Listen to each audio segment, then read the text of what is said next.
আসসালামু আলাইকুম dear student. তো আজকের আলোচনার বিষয় হলো স্ট্রাকচারাল মেকানিক্স চ্যাপ্টার নাম্বার 1। তো যারা জব প্রিপারেশন বা ডুয়েট প্রিপারেশনে যাবা তাদের জন্য স্ট্রাকচারাল মেকানিক্স সাবজেক্টটা খুবই গুরুত্বপূর্ণ। ঠিক আছে, তো দেখো এটা হচ্ছে আমার চ্যাপ্টার নাম্বার 1 হক বই থেকে, পদার্থের যান্ত্রিক গুণাগুণ। ঠিক আছে, তো এটা হচ্ছে 9 নম্বর উদাহরণ।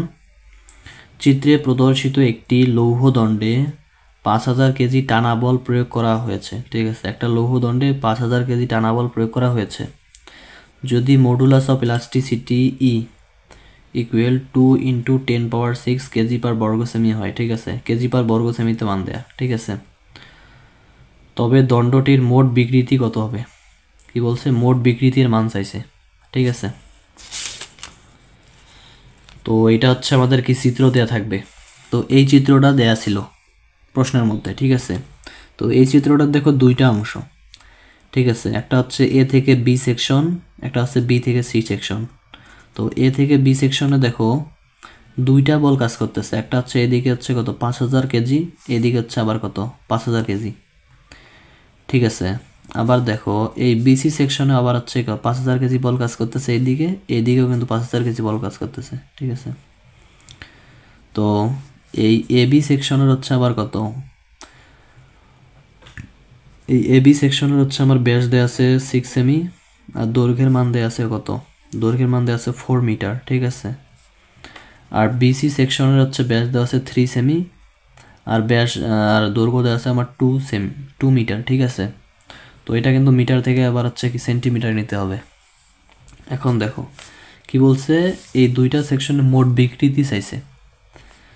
তো প্রথম অংশে হচ্ছে আমার এবি অংশের বিকৃতি, এবি অংশে যে বিকৃতি হবে এটা আগে বের করতে হবে। তো বিকৃতিকে আমরা ডেল দ্বারা প্রকাশ করতে পারি, del 1 ইকুয়াল, তো বিকৃতি সমান কি জানি, PL বাই হচ্ছে এই। ঠিক আছে, তো PL1 বাই হচ্ছে কত A1E। ঠিক আছে, এখানে হচ্ছে এবি অংশের ক্ষেত্রফল। দেখো তো পি এর মান তো আমরা জানি 5000 দেয়া আছে, এরপর হচ্ছে এল হচ্ছে কত, তো এল এর মানটা দেখো এখানে এবি সেকশনের জন্য। ঠিক আছে, এল এর মান দেখো এখানে 4 মিটার দেয়া আছে, তো আমাদের কি সেন্টিমিটার নিতে হবে। তো 4 মিটার থেকে সেন্টিমিটার গেলে 400 সেন্টিমিটার। ঠিক আছে, 400 বাই হচ্ছে A1 এর মান কেমনি পাবো, তো এই এর মানটা ই এর মানটাকে বসাই। ই এর মান হচ্ছে কত দেয়া ছিল, ইলাস্টিসিটি 2.2 × 10⁶। এবার হচ্ছে A1 হচ্ছে আমার কি ক্ষেত্রফল, π/4 × d1 স্কোয়ার। তো d1 এর মান কত দেওয়া আছে 6 সেমি। ঠিক আছে, তো এটা ক্যালকুলেশন করলে 28.27 বর্গ সেমি আসে। ওকে, তো এখন হচ্ছে এটা ক্যালকুলেশন করলে কত আসে 0.0354 সেমি।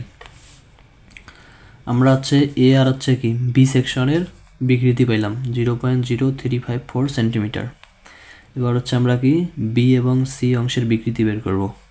তো বিকৃতি এবার হচ্ছে del 2 ইকুয়াল PL2 বা হচ্ছে কত A2E। একবার হচ্ছে PL1, এবার হচ্ছে কি PL2।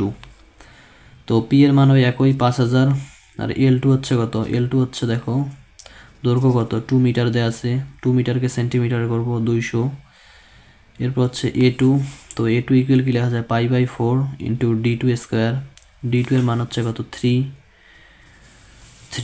তো এটা ক্ষেত্রফল কত আসে 7.07। ঠিক আছে, 7.07 ইন্টু ই এর মান হচ্ছে কত দেয়া থাকে, ই এর মান ছিল হচ্ছে 2 × 10⁶। তো এটা ক্যালকুলেশন করলে কত আসে 0.0707। তো আমরা হচ্ছে এ বি এর বিকৃতি পাইলাম, এরপর হচ্ছে কি বিসি এর বিকৃতি পেলাম। এখন হচ্ছে কি দুইটা বিকৃতি যোগ করলে কত আসে 0.1061 সেন্টিমিটার। এটা হচ্ছে কি দুইটা সেকশনের বিকৃতি।